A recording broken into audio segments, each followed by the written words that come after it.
मंगलम भगवान वीरो मंगलम गौतमघणी मंगलम कुंदार्यो जैन धर्मस्तु मंगलम।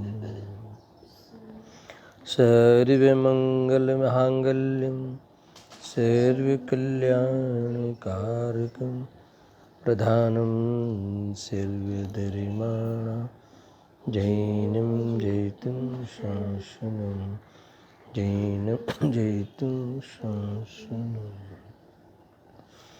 सर्वव्यापीकचिद्रूपं स्वरूपाय परात्मने स्वोपलब्धिप्रसिद्धाय ज्ञानानन्दात्मने नमः।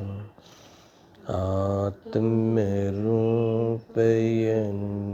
पम्यधिभूतं याहिलखे भवसिन्धुतरो आत्मरूपम्।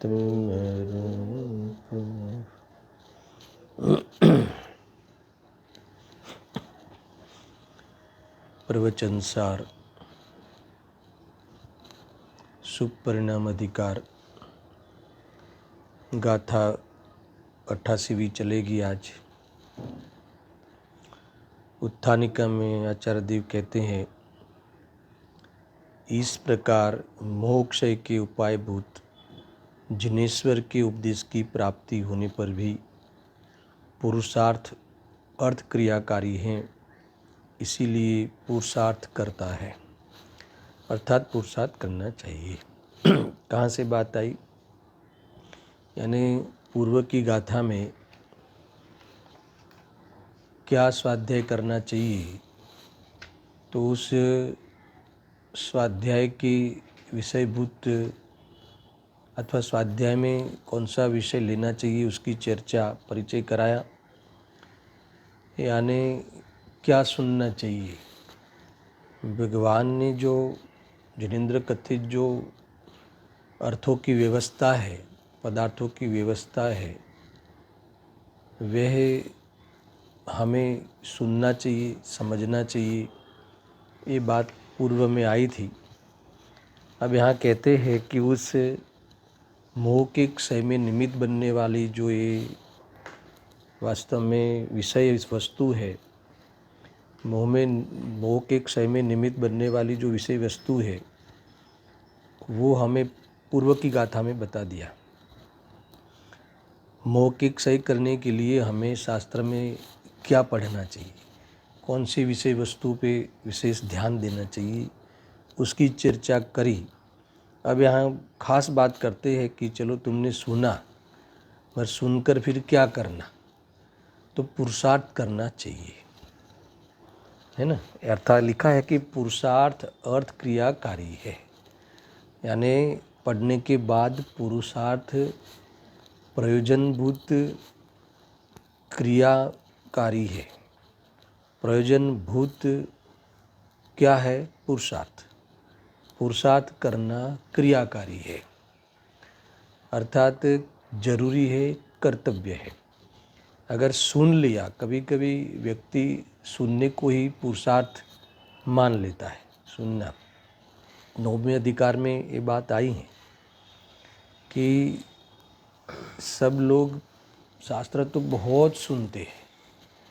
जब पुरुषार्थ से मोक्ष की प्राप्ति वाला जो प्रसंग है ना, वह टॉपिक है ना, तो वहाँ एक शिष्य की ओर से प्रश्न रखा गया कि लोग शास्त्र तो बहुत सुनते हैं, मगर किसी का कार्य सदता है, किसी का कार्य नहीं सदता। तो वो स्वाध्याय को पुरुषार्थ समझ बैठा है। वहाँ पंडित जी कहते हैं कि स्वाध्याय तो पुरुषार्थ है ही नहीं, स्वाध्याय तो शिक्षा मात्र है। तो पुरुषार्थ के लिए कौन सा पुरुषार्थ करना चाहिए, तो वहाँ कहा कि तत्व का निर्णय करना चाहिए, अतः पुरुषार्थ के नाम पर तत्व का निर्णय करना चाहिए। फिर आगे कहते हैं कि ये पुरुषार्थ करके ही सच्चा पुरुषार्थ होता है। तो इससे ये बात भी तय हुई कि तत्व का निर्णय भी वास्तविक पुरुषार्थ नहीं है, पूर्व की पर्याय में होने वाली प्रक्रिया है।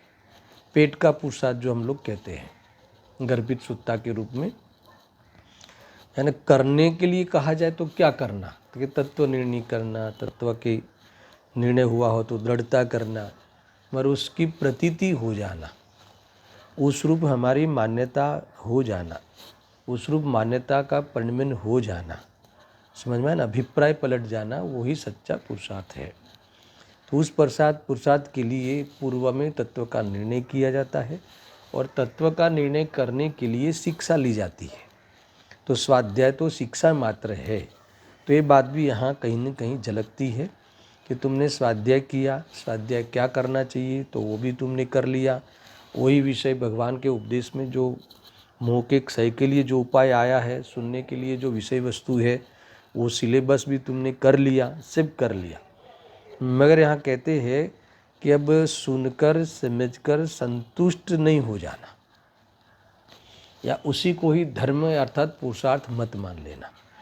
ख्याल में ये यहाँ खास कहते हैं। तो क्या करना है कि प्रयोग में लेना है, पुरुषार्थ करना है, यानी प्रयोग में लेना है, उस अनुसार परिणमन करना है। समझ में आया? और अभिप्राय को सम्यक करना है, सुनना बराबर से प्रयोग में लेना का अर्थ है कि अभिप्राय को सम्यक करना है। यही वास्तव में मुख्य पुरुषार्थ है ना। यानी तत्व का निर्णय करना, फिर इसकी प्रतीति करना, और इस प्रकार से निर्विकल्प होते हुए प्रतीति सम्यक कर लेना, यही एकमात्र कार्य संपन्न हुआ कहलाएगा। मोह के क्षय का यही उपाय है ना।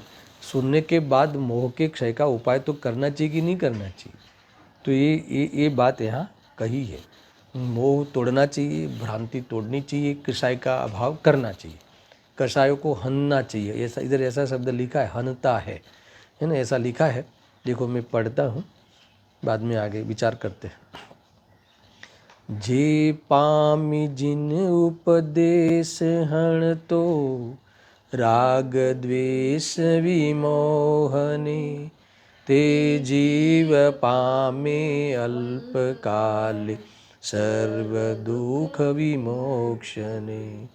है बहुत सरल है कि जे भगवान का उपदेश को प्राप्त करके, है ना, जिनेन्द्र कथित वस्तु व्यवस्था को सुनकर समझकर फिर क्या करना, प्राप्त करना, यानी सुनकर समझकर इसका नाम प्राप्त करना। ये करके फिर मोह राग द्वेष को हनता है ना, हणता है गुजराती में। मोह राग द्वेष को मिटाता है, भ्रांति को मिटाता है, और भ्रांति पूर्वक राग द्वेष जो होते हैं उसका अभाव करता है।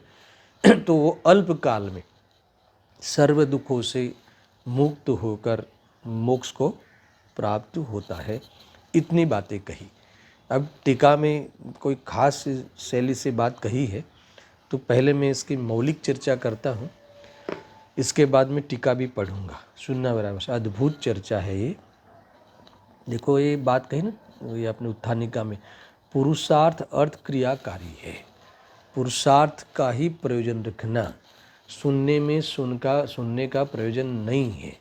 सुनकर उस अनुसार परिणमन करना, पुरुषार्थ करना, अपनी मान्यता सही करना, सोच बराबर करना, स्वरूप में सोच बराबर करके, अभिप्राय सम्यक करके स्वरूप में लीन रहना, यही मात्र प्रयोजनकारी है, यही प्रयोजन रूप क्रियाकारी है। प्रयोजन क्रियाकारी अर्थभूत यही है, प्रयोजनभूत यही है।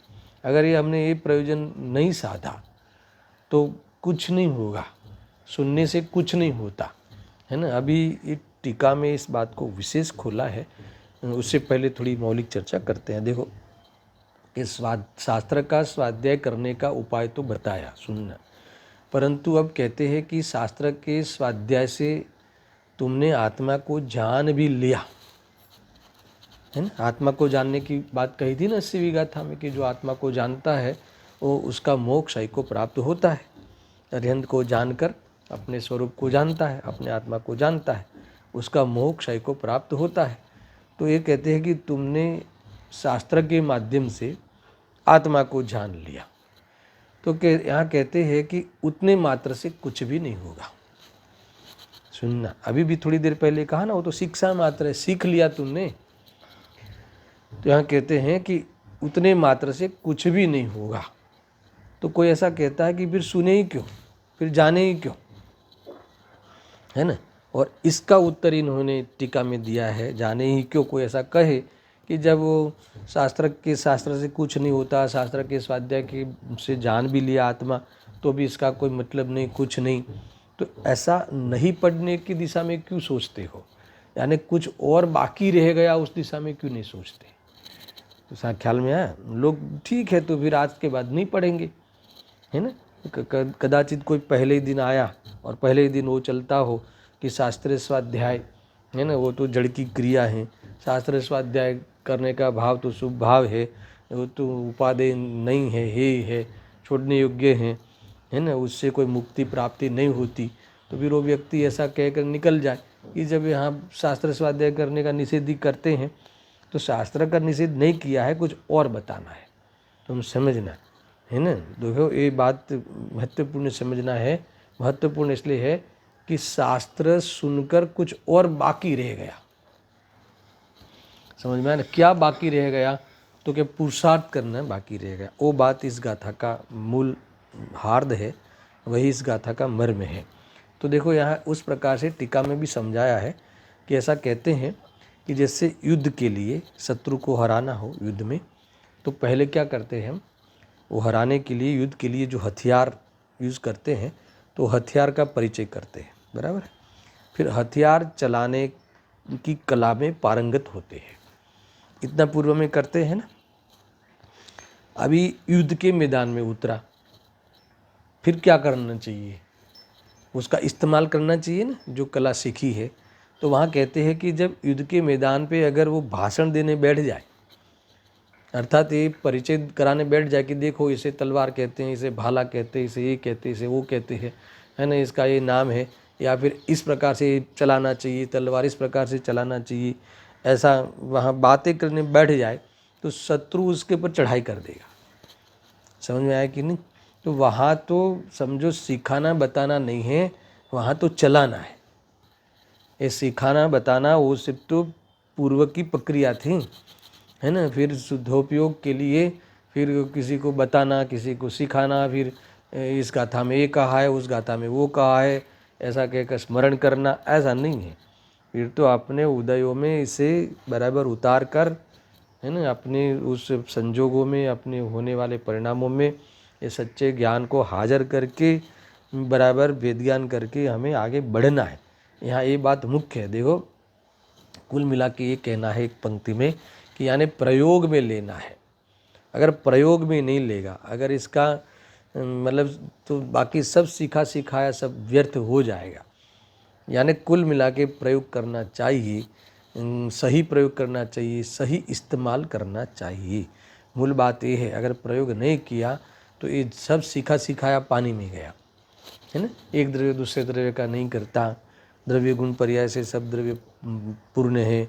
तो ये सब सीखने के बाद जब जब हमें कोई अपूर्णता का ख्याल आवे, जब जब भी हमें किसी द्रव्य के कर्तापने का अंदर में, है ना, एक प्रकार से मोह उछले, तो वहाँ अपने ज्ञान को हाजिर करके, है ना, वो ऑपरेशन करना चाहिए कि नहीं करना चाहिए। अपने ज्ञान को सामने उस आने वाले मोह के सामने रखना चाहिए कि पेश करना चाहिए कि नहीं करना चाहिए। तो देखो ये प्रयोग है ना, और उस रूप से ही फिर परिणमन को प्राप्त हो जाएगा।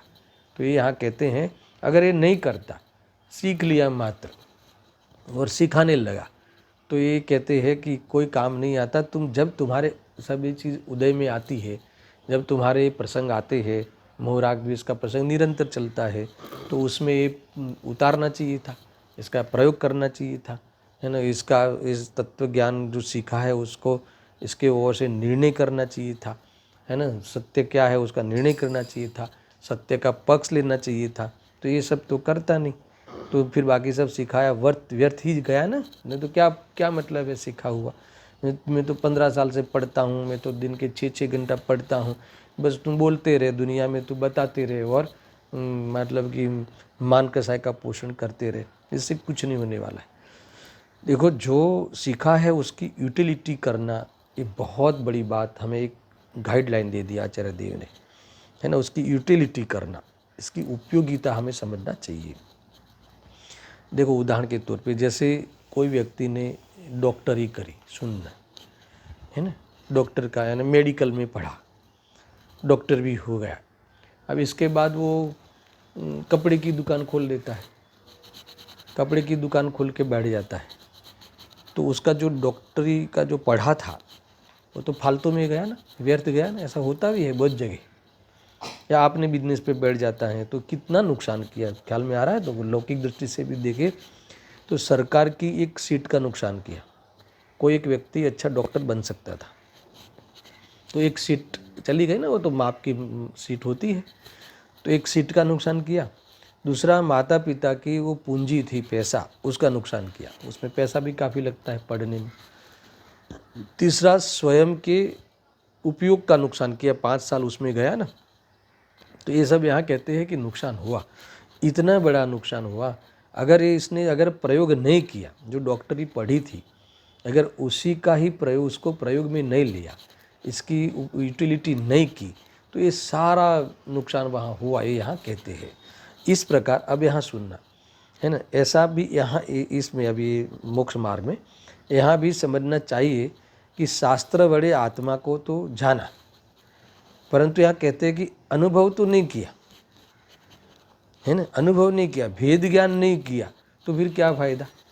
उसके द्वारा आपने ज्ञान को पवित्र नहीं किया, अपने ज्ञान को सही नहीं किया, अभिप्राय को सही नहीं किया, सिर्फ बातें ही करी। सुनना अच्छा लगता है, सुनाना अच्छा लगता है ना। खुलासा करते रहा, खुलासा कराते रहा, है ना, अनुमोदना करते रहा, किसी से अनुमोदना लेते रहा, मगर जरा भी भीगा नहीं, भीगा नहीं यानी कहीं इसकी उपयोगिता उसे अपने जीवन में उपयोगिता भासी ही नहीं, तो ये सब सारा व्यर्थ गया।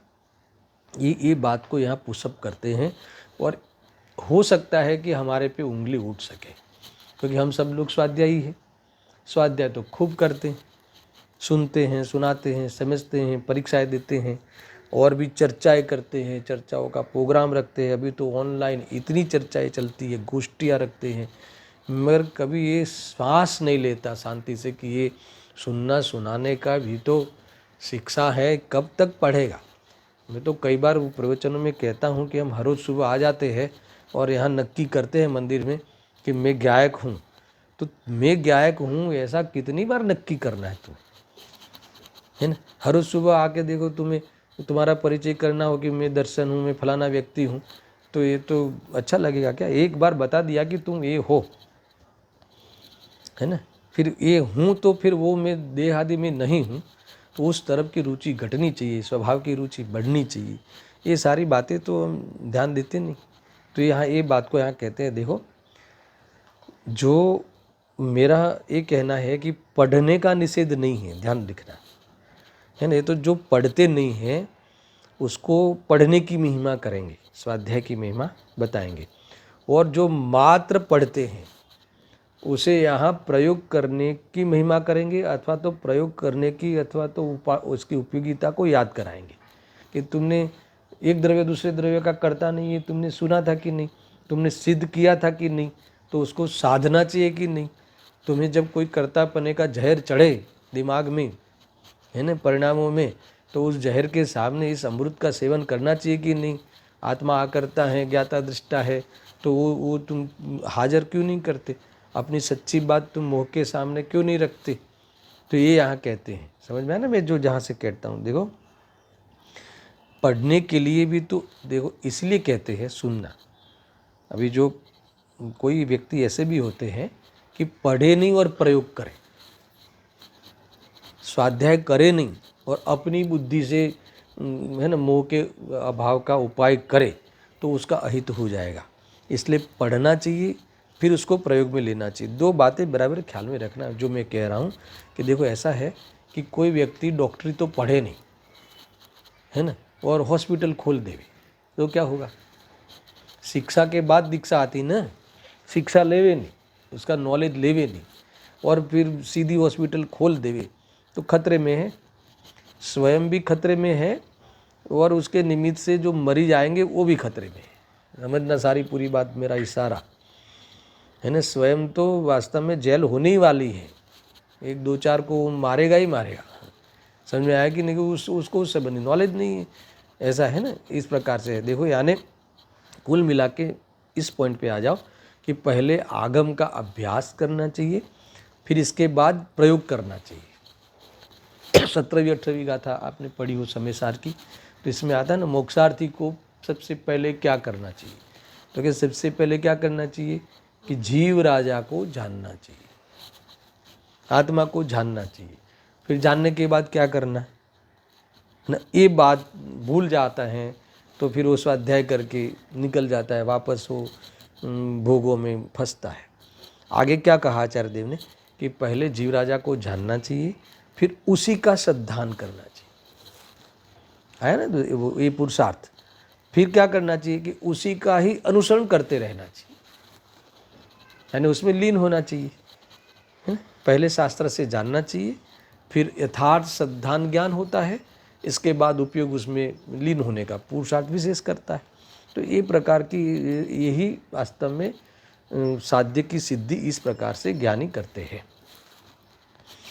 कुछ नया नहीं करना है, आत्मा में कोई नयापन लाना नहीं है।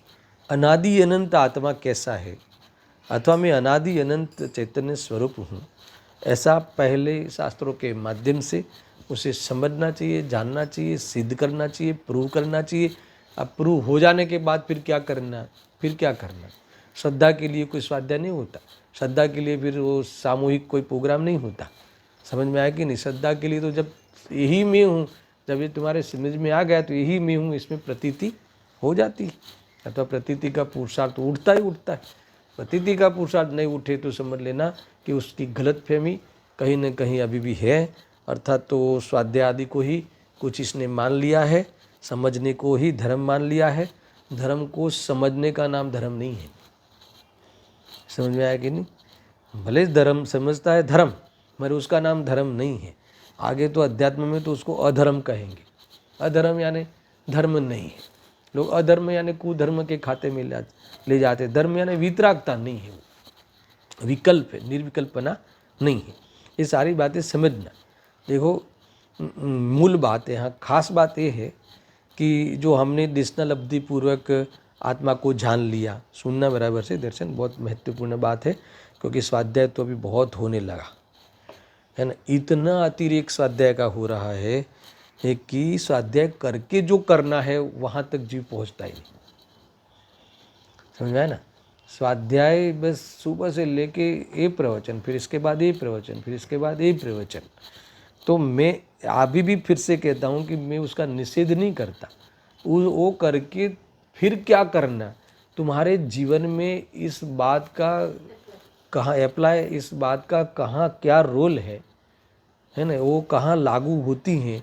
मेरी सोच और ये आचार्यों की सोच, ज्ञानियों की सोच में अंतर जो है वो अंतर मिटाना कि नहीं मिटाना, है ना। ज्ञानियों की सोच के अनुसार हमारी सोच होना कि नहीं। जिस प्रकार से वस्तु का स्वरूप है और जिस प्रकार से उस वस्तु के स्वरूप जैसा है वैसा ज्ञानी देखते हैं, उस अनुसार हमें जानना चाहिए कि नहीं ऐसा ही मेरा ज्ञान हो जाए, उस अनुसार मेरी सोच हो जाए। तो इस बारे में ध्यान देना चाहिए कि नहीं। मूल बात ये है, देखो, दिशनालब्धि पूर्वक हमने आत्मा को जान लिया, परंतु उसका प्रयोग नहीं किया, यानी प्रायोग्य लब्धि पूर्वक, करण लब्धि पूर्वक आत्मा की रुचि का पोषण नहीं किया। मूल बात पे आ जाओ, है ना। आत्मा की रुचि का पोषण नहीं किया तो उसका अर्थ ये है कि हमने सुनकर संतुष्ट हो गए, प्रयोग में नहीं लिया, है ना। इसकी उपयोगिता नहीं करी, इसकी यूटिलिटी सही नहीं करी, है ना। देखो, काम जब तकलीफ़ आने पर हमारे पास जो विद्या हो, हमारे पास जो फैसिलिटी हो, अगर उसकी यूटिलिटी तो करनी चाहिए कि नहीं करनी चाहिए। तो ये इसने नहीं किया, यानी प्रयोग नहीं किया, पुरुषार्थ रह गया। मैंने देखो शुरुआत में स्थापना कर दी, पुरुषार्थ इसलिए भी नहीं करता हो कि उसमें उसने जो पढ़ता है उसको ही पुरुषार्थ मान लिया है। फिर ज़्यादा से ज़्यादा फिर सदाचार रूप वर्तता है तो उसी को पुरुषार्थ मान लेता है। तो सदाचार तो अजन्य में भी होता है। पशुता तो छोड़नी ही चाहिए, है ना। तुम मोक्ष में जाओ तब जाओगे, मगर जीवन तो पवित्र होना ही चाहिए, उसका तो निषेध कौन करता है। मगर इतने से कुछ नहीं होगा, ख्याल है कि नहीं। त्याग विराग न चित्त में थाय न तेने ज्ञान, अटके त्याग विराग में तो भूले निज भान, ये श्रीमद जी कहते हैं। तो ये उसी में बस उसी को ही कुछ मान लेता है। तत्व अभ्यास भी क्रियाकांड है, आत्मा का अभ्यास ही धर्म क्रिया है। क्या कहा, ये जो हमें ऐसा लगता है कि नहीं ये व्रत आदि करना ही क्रियाकांड है, देखो एक बाह्य क्रिया है। तत्वाभ्यास करना, शास्त्र पढ़ना बाह्य क्रिया है, वो बाह्य साधन है। अंतरंग साधन तो आत्मा का आश्रय ही है। भेद ज्ञान रूप परिणमन होना ही अंतरंग साधन ही है। इस प्रकार से अंतरंग साधन को अगर वो तक नहीं पहुंचता शास्त्र के माध्यम से, तो आत्मा की उपलब्धि अथवा इसकी सिद्धि नहीं होती। ये हाँ मूल बात है। देखो कहाँ तक ले आए थे कि ये अगर जो दिशना की लब्धि पूर्वक आत्मा को जान लिया, परंतु उसका प्रायोगिक लब्धि पूर्वक और करण लब्धि पूर्वक आत्मा की रुचि का पोषण नहीं किया तो समझ लेना कि वो प्रयोग में नहीं आया। यानी क्या अर्थ है इसका, ऐसा है कि देखो शास्त्र से जान लिया, गुरुमुख से सुन लिया, परंतु जब तक आत्मानुभूति नहीं होती तो सम्यक दर्शन तो हुआ ही नहीं। समझ में आया ना, ऐसा है। और मान लो किसी ने सुनना, किसी ने क्षण भर के लिए आत्मानुभूति कर भी ली, यानी आत्मानुभूति कर ली, फिर भी वो बार बार अगर शुद्धोपयोग नहीं करता, बार बार शुद्धोपयोग का अभ्यास नहीं करता, यानी मान लो कि दो शुद्धोपयोग के बीच का वियोग काल नहीं घटाता, अर्थात शुद्धोपयोग की एकाग्रता नहीं बढ़ाता, तो भी इसके मोक्ष की सिद्धि नहीं होगी। हमें तो दोनों मोह का क्षय करने की बात है ना। दर्शन मोह का क्षय कर लिया तो इतने से काम नहीं चलेगा। सम्यक दर्शन कर लिया, फिर चारित्र की पूर्णता भी अगर नहीं करता है तो मुक्ति को प्राप्त नहीं होता। आत्मदर्शन करने के पश्चात अगर मुनि धर्म को नहीं अपनाता, अंगीकार नहीं करता है, तो मोक्ष की प्राप्ति नहीं होती। तो सारी बातें हमें क्रम से थोड़ी थोड़ी समझनी चाहिए, आगे आ भी गई है। ऐसा है, देखो ऐसा है कि जो धर्म की जो शुरुआत है कहाँ से होती है, धर्म कहाँ से शुरू होगा, सुनना। एक एक स्टेप बाय स्टेप में आपको मेरे पास पॉइंट आउट किया हुआ है, उससे मैं आपको थोड़ा सा विशेष कोई भाव बताना चाहता हूँ इस गाथा का। फिर गाथा इजी हो जाएगी। गाथा में पढ़ भी लूँगा वो टीका, तो आपको फिर उसमें समझने की ज़रूरत नहीं पड़ेगी। पहले समझ लो कि एक प्रकार से मैं भावार्थ पहले पढ़ रहा हूँ, समझ में आया। ऐसा समझो कि धर्म कहाँ से शुरू होता है कि पहला दिशना लब्धि पूर्वक क्षोभक्षम ज्ञान से आत्मा का स्वरूप समझना, बराबर, फिर उसका निर्णय करना, और फिर उसे प्रयोग के माध्यम से यानी अभ्यास रूप के वेद ज्ञान के माध्यम से आत्मा की तीव्र रुचि को जागृत करना। देखो मैंने कई बार कहा है कि स्वाध्याय में अगर वेद ज्ञान का पोषण नहीं होता हो, आत्मा की रुचि का पोषण नहीं होता हो, अगर वो जागृत ही नहीं हुई हो, तो फिर स्वाध्याय आपको बोझा लगेगा, है ना। यानी देखो ये दिशना लब्धि पूर्वक जब हम क्षयोपशम में बात निर्णय के धारणा ज्ञान में लेते हैं, फिर हम अभ्यास रूप वेद ज्ञान के माध्यम से प्रयोग में लेते हैं, तो अभी भी पेट की बात है, पेट के पुरुषार्थ की बात। तो यहाँ कहते हैं कि फिर आत्मा की तीव्र रुचि पेट में जागृत होती है ना। वो आत्मा स्वभाव के तरफ का वलन बहुत बनता है, यहाँ कहा है। तो ये हो गई प्रायोगिक लब्धि हुई। सुनना, प्रायोगिक लब्धि यानी ये 5 लब्धि बहुत पूर्व की सारी प्रक्रिया है, यानी विशेष प्रकार से योग्यता का परिपाक। प्रायोगिक लब्धि यानी विशेष प्रकार से योग्यता का परिपाक। कौन सी योग्यता, तो क्या तत्वों के पोषण की योग्यता, अर्थात तो स्वभाव के वलन की योग्यता, इसका विशेष प्रकार से परिपाक होना, है ना, इसका नाम है प्रायोगिक लब्धि। तो देखो वलन होना ना, ये सत्य का पक्ष आते जाना। जो भी कई बार लिया है मैंने सारा प्रयोग, जो भी तुम्हें जीवन में घटनाएं घटती है और तुम्हारा उपयोग मोह के प्रभाव में वहाँ वर्तता भी है, तो ये धारणा ज्ञान में जो पड़ा हुआ है और तुमने वो निर्णय भी पक्का रखा है, पक्का किया हुआ है, तो उसके आधार से उस सत्य का ही पक्ष आवे, है ना। कभी वो गलत चीज़ों का पक्ष नहीं आवे। भले उसमें शायद तुम्हारा उदय के अनुसार तुम लिखो, मगर तुम्हारा निष्कर्ष तो यही आवे कि नहीं, है ना, ये चीज़ें मुझे सुकून नहीं दे सकती। ये जो मेरा जिस प्रकार का मेरा मोह को लेकर मेरा सोच है, वो हमें सुकून को प्राप्त तो नहीं कराती, ऊपर से विकल्पों में फंसाने की बात है। ऐसा उसके प्रति है न परायापन आवे और स्वभाव का पक्ष बनता रहे, तो ये कहते हैं कि ये प्रायोगिक लब्धि है, पेट की रुचि है, शून्य बराबर से। और फिर रुचि इतनी तीव्र होती है, अंदर में ये काम इतना जोरों से चलता है, अंदर में यानी क्या, अंतरंग अभिप्राय में इतना एक कार्य उसका पक्ष बनता है, तो यहाँ कहते हैं कि वो करण लब्धि में आ जाएगा। अब करण लब्धि क्या है ना, सामान्य में भावासन कराता हूँ कि करण लब्धि में सम्यक सन्मुख हो गया, अंतर्वृत्त काल में अभी उसकी ग्रंथि भेद होना है, सुनना। तो इसमें इतने अपूर्व परिणाम होते हैं, यानी ऐसे अपूर्व परिणाम है कि जो विशुद्धि है, वैसे तो विशुद्धि है, तो उसमें गर्भित शुद्धता रूप, यानी ऐसा कहो कि रुचि के पोषण रूप कि यानी वहाँ आत्मा का एहसास बना रहता है, यानी परिपूर्णता का एहसास बना रहता है, अकर्तापने का वहाँ एक प्रकार से रोमांच बना रहता है, एहसास बना रहता है। कर्तापने के प्रयोग में कर्तापने का बाहर में उदय आवे तो भी अकर्तापने का ही, है ना, वो उसी तरफ ही लक्ष्य बना रहता है। समझ में मैं जो कह रहा हूँ मैं, वही पक्ष बढ़ता है ऐसा। यानी ऐसा समझ लो कि स्वरूप की धुन बढ़ती है उसकी, इतनी धुन बढ़ती है। यहाँ ये कहते हैं कि एक शब्द में इसको समेटना हो तो रुचि का जोर बढ़ता है। गुरुदेव जी ने लिया कि रुचि का जोर बहुत बढ़ता है, बराबर समझना। ये इस प्रकार से करण लब्धि में आया, रुचि का जोर इतना आता है।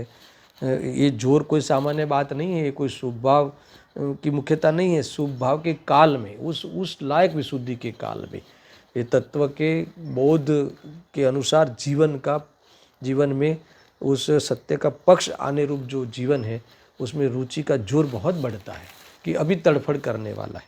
कोई भी चीज़ अंदर में तैयारी होती ना, देखो तुम्हारा कोई भी बाह्य में कार्य आकार लेता है, उससे पहले मन में अंदर कितना धमासन होता है, मन के अंदर पूरा अंदर में प्रोग्राम फिट हो जाता है, इसके बाद फिर वो कार्य बाहर में दिखता है, होता ना ऐसा। तो ऐसा ही है इस प्रकार से। यहाँ ये कहते हैं कि रुचि का जोर बढ़ता है। इस प्रकार से कर्ण लब्धि में आ गया। आगे आगे एक स्टेप देखना, जो तत्व अभ्यास के आधार से अपने जीवन में से, मैं कर्ण लब्धि का थोड़ा परिचय कराता हूँ, अपने जीवन में 7 तत्व के निर्णय की दृढ़ता बढ़ाता है, स्वरूप की रुचि का पोषण करता है, यानी पर की रुचि घटती है, यानी उसे रस नहीं आता कहीं भी, यानी मोह इतना गलता है, वो सब वह रुचि का ही जोर है, ऐसा समझना। देखो सुनना, यहाँ पे लिख नहीं पाओ तो कोई मतलब नहीं, तुम सुनो। ये बात तो अभी डायरेक्ट सुनने की है ना, सुनकर सीधी अपनाने की है। गुरुदेव जी ने एक मार्मिक बात कही है, गुरुदेव के मुख से कई बार आई है बात कि मिथ्यात्व के नाश का सच्चा उपाय कौन करेगा? मिथ्या दृष्टि वही करेगा ना, क्योंकि मिथ्या तो उनको है, सम्यक दृष्टि को तो मिथ्यात्व है ही नहीं।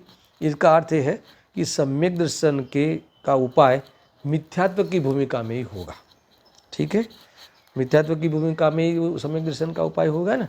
तो यानी ऐसा समझ लो, ये सब जितनी भी बातें मैंने कही कि देशना लब्धि का होना, फिर वो प्रायोगिक लब्धि में प्रयोग में रहना, फिर मान लो कि वो कर्ण लब्धि का आ जाना, ये सारी बातें मिथ्यात्व की भूमिका के काल में होता है ना। यानी ये देखो, यहाँ ये कहते हैं कि है तो शुभ भाव, ना नहीं है इसका, परंतु शुभ भाव से सम्यक दर्शन हुआ ऐसा नहीं लेना है, शुभ भाव से वहाँ निजरा होती है ऐसा नहीं लेना है। तो लोग तुरंत कह देते हैं कि देखो आखिरकार तो शुभ भाव से हुआ ना। तो यहाँ कहते हैं कि शुभ भाव से सम्यक दर्शन नहीं हुआ है, तो ये किससे हुआ है सुनो। ये जो अभी मैंने कहा ना गर्भित शुद्धता, ये वाली बात, परंतु वहाँ जो रुचि का जोर है, गुरुदेव से ये शब्द यूज़ किया है, रुचि का जो जोर है, इसका अर्थ क्या? गर्भित शुद्धता है वहाँ, वलन है ना, वलन पक्ष बनता है, पक्ष और दृढ़ होता है। देखो कोई बाह्य में तुम किसी विकल्प में चढ़े, इसका मैं कर लूँ, फिर भी तुम्हारा निष्कर्ष यही आवे कि कोई किसी का कर ही नहीं सकता। वास्तव में जानने रूप ही मेरा जीवन है।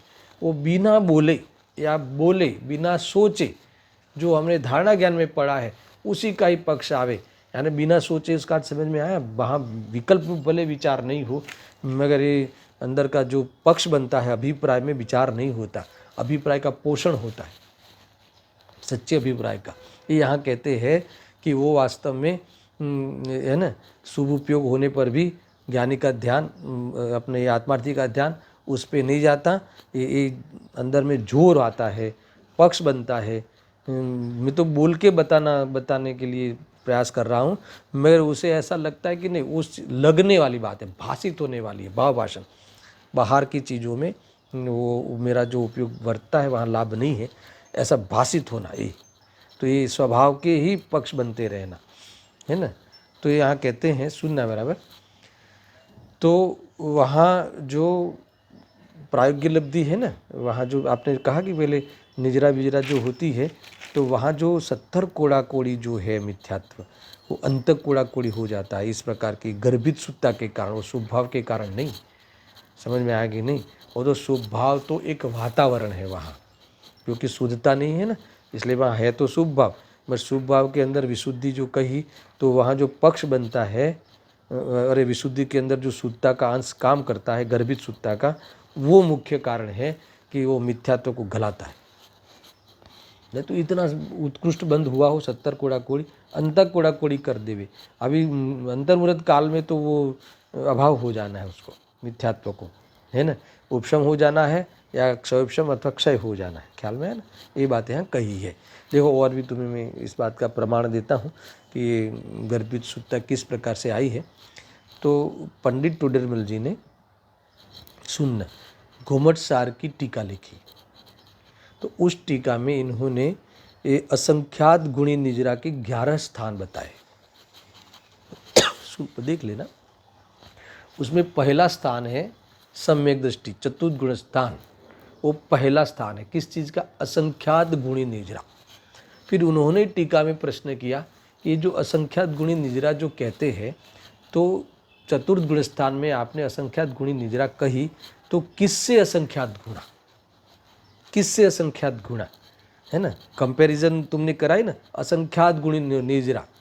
तो देखो, दूसरी तीसरी पर्याय में तो होगा कि दूसरी पर्याय से तीसरी पर्याय में असंख्यात गुणी निजरा, तीसरी से चौथी में असंख्यात गुणी निजरा, पर पहली पर्याय जब सम्यक दर्शन है, पहली पर्याय आई, उसमें असंख्यात गुणी निजरा आपने प्रारंभ हो जाती है, पहला स्थान बताया, तो किससे असंख्यात गुणी, किससे असंख्यात गुणा लेना, समझ में आया ना।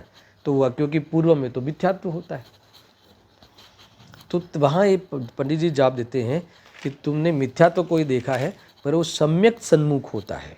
तो सम्यक सन्मुख में ये बातें यहाँ कही है। देखो, इसमें लिखा है, पूर्व में जो मिथ्या दृष्टि था, ठीक है, वहाँ का जो सम्यक सन्मुख मिथ्या दृष्टि है, मिथ्या दृष्टि के ये जो प्रायोगिक लब्धि में गर्भित सुत्ता के कारण जो भयंकर मिथ्यात्व था, उसमें जो हानि आई है, ऐसा है ना, वो मिथ्यात्व कोमा में चला गया, ऐसा कहते हैं कभी कभी, इतनी हानि आई है ना।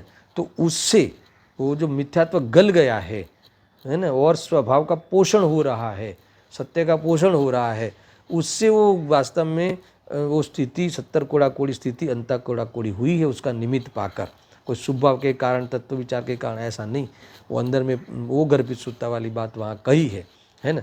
और निर्जरा जो सम्यक दर्शन होते ही जो असंख्यात गुणी निजरा शुरू हो जाती है, तो इस जो हुई इससे असंख्यात गुणी निजरा, है ना, वो ऐसी बात वो प्रारंभ हो जाती है।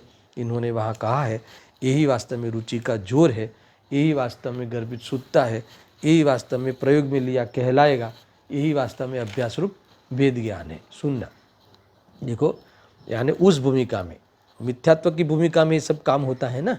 देखो, मिथ्यात्व की भूमिका होने पर भी ज्ञान में वेद ज्ञान करने का अवसर है, और ज्ञान में वेद ज्ञान का निमित्त बना पाकर वो मिथ्यात्व को चैलेंज करके घलाता है।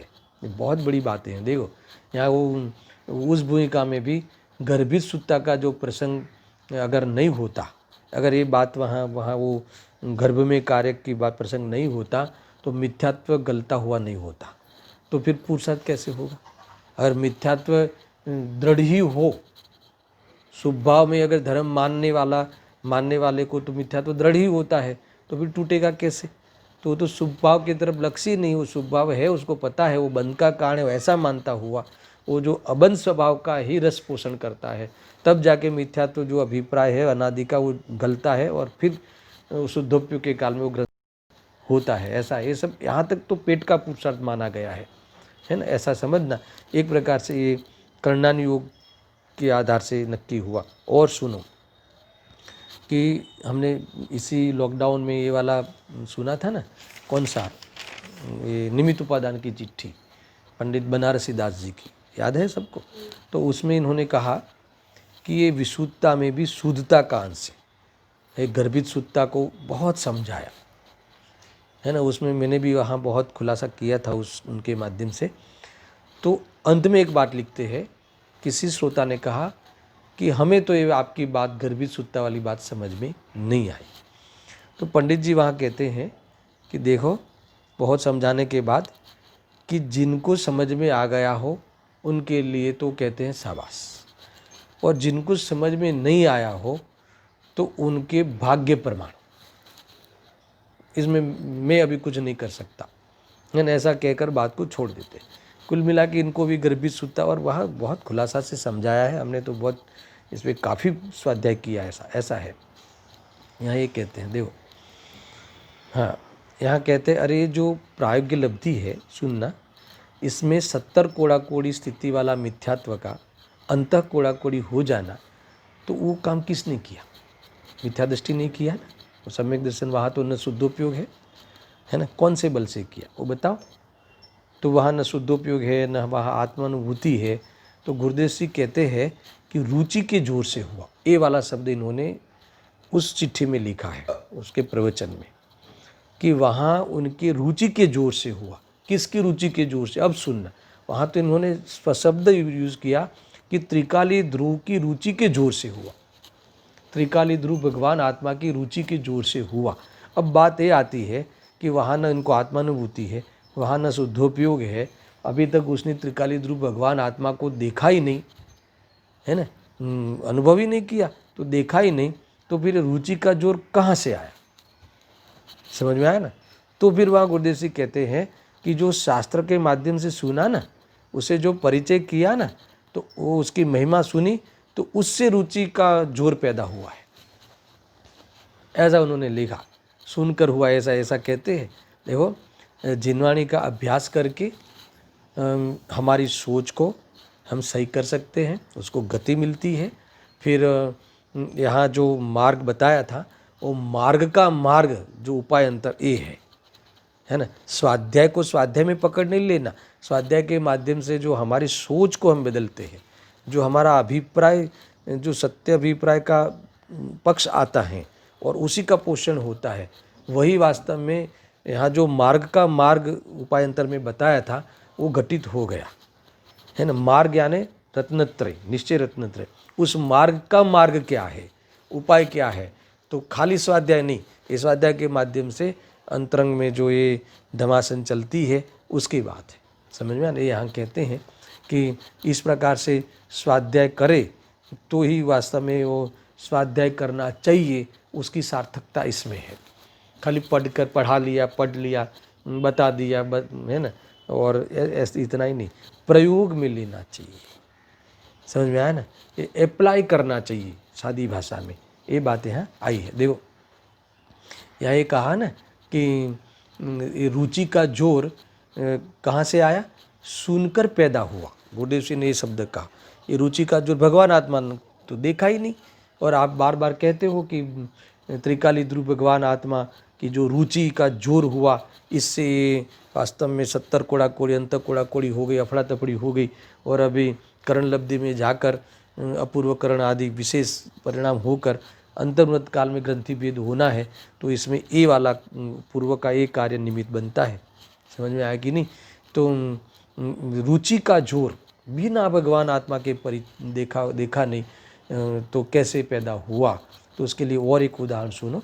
ऐसा है कि ये बहुत प्रचलित उदाहरण है कि जो पहले के ज़माने में जो बड़े बड़े लोग थे, राजा महाराजा थे, तो उनकी जो बेटियां थी, राजकुमारी थी, तो उनकी सगाई के लिए गांव के जो न्यायी लोग होते हैं ना, न्यायी समझ में, नाई, हजाम और नाई और ब्राह्मण, वो लोग ये उस राजकुमारी की सगाई करने के लिए उनको दूसरे गांव तीसरे गांव भेजते थे, लड़कों को देखने के लिए, उसे नक्की करने के लिए।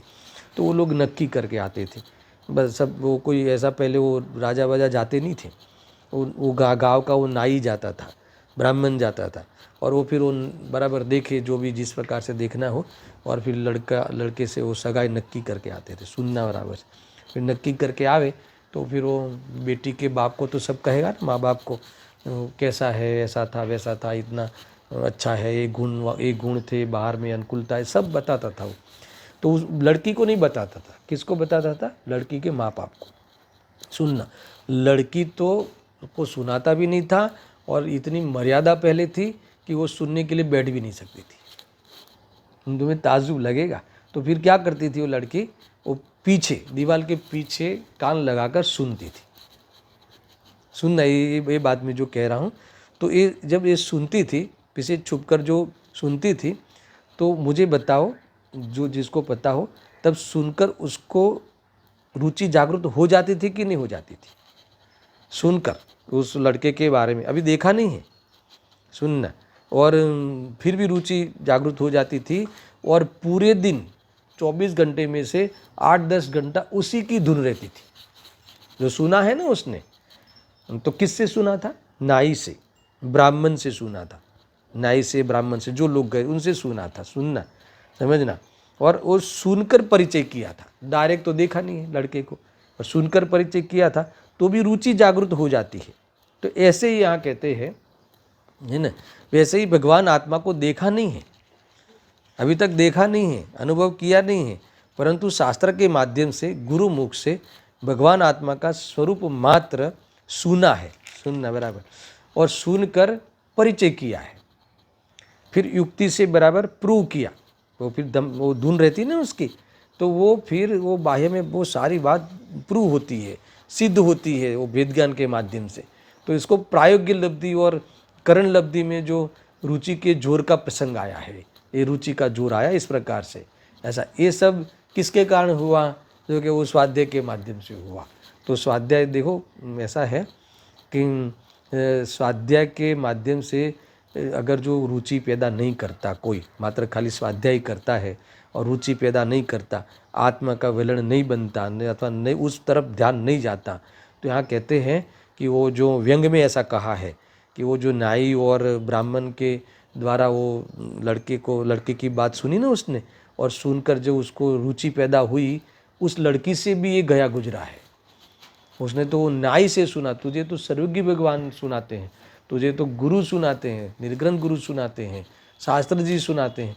अगर वो सुनकर भी तुझे विश्वास नहीं आवे, है ना, तेरा भरोसा नहीं बैठे और सत्य का पक्ष नहीं बने, अंदर में रुचि पैदा नहीं हो, रुचि का जोर नहीं आवे, तो ये कहते हैं कि कोई सब व्यर्थ है। तो ये प्रकार का पूर्व का पुरुषार्थ की बात यहाँ कही है। और ये करे तो इसके बाद फिर वो जो मूल परिणमन होने का सहज हुए बिना नहीं रहता। यहाँ कहती है देखो कि ये जो उपाय अंतर की बात मामूली नहीं है, ये जो स्वाध्याय करके पुरुषार्थ करना चाहिए, स्वाध्याय तो करना चाहिए, फिर स्वाध्याय करके इस प्रकार से है ना प्रयोग करना चाहिए, है ना। कल मैंने शायद 1-2 दिन पहले 232वीं गाथा में भी अध्ययन करना चाहिए बात सुनी थी ना हमने। मुनिराज के लिए उपदेश दिया कि अध्ययन करना चाहिए शुद्धोपयोग को बढ़ाने के लिए। फिर अध्ययन करके अध्ययन ही नहीं करना है, शुद्धोपयोग में लगना है, ये बात यहाँ कही थी। देखो यानी यहाँ ये कहते हैं कि शास्त्र का अध्ययन करना चाहिए, और फिर आत्मा के आश्रय से ज्ञान को पढ़ने के विकल्प से भी निवृत्त करके निर्विकल्प होकर के सद्धान ज्ञान को सम्यक करना चाहिए, और आंशिक शुद्धि में वो अपने वो आत्मा का स्वाद लेना चाहिए। कुल मिलाकर ये कहते हैं कि शास्त्र पढ़कर प्रयोग करना चाहिए, पुरुषार्थ करना चाहिए। ऐसा है। एक प्रकार से मैंने टीका का जितना भी भाव है वो भाव आपको यहाँ बता दिया। कल मैं टीका पढ़ूंगा, सुनना, है ना। और टीका पढ़कर बाद में 89 गाथा और विशेष इसमें जुड़ने वाली है, तो उसका जो भी विषय है कल हम प्रारंभ कर देंगे। ऐसा सहजानंदी शुद्ध स्वरूपी अविनाशी हूँ आत्मस्वरूप सहजानंदी शुद्ध स्वरूप अविनाशी हूँ आत्मस्वरूप सहजानंदी शुद्ध स्वरूपी अविनाशी हूँ आत्मस्वरूप।